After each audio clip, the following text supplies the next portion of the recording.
शिक्षकवृंद व माझ्या मित्रमैत्रिणींनो सुप्रभात. आज मी तुम्हाला मराठवाडा मुक्ती संग्राम दिनाविषयी सांगणार आहे. 15 ऑगस्ट 1948 रोजी आपला भारत देश स्वातंत्र्य झाला, पण आपला मराठवाडा भागावर निजाम राज्य करत होते. निजाम भारतात सामील होण्यास तयार नव्हता, कारण त्याला आपलं वेगळं राज्य ठेवायचं होतं. म्हणून आज मराठवाड्यातील लोकांना अजून तरी स्वातंत्र्याची चव मिळाली नव्हती.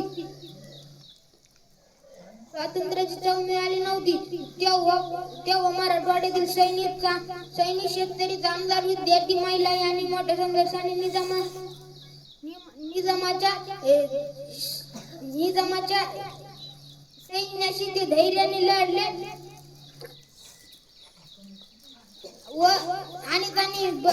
आणि त्यांना कारावास भरवला आणि त्यांनी बलिदान दिले.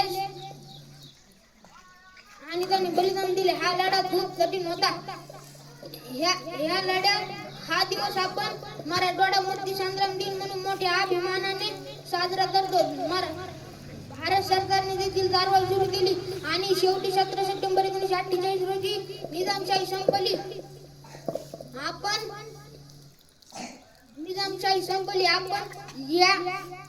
या दिवशी सर्व स्वातंत्र्य सैनिकांचे स्मरण करतो.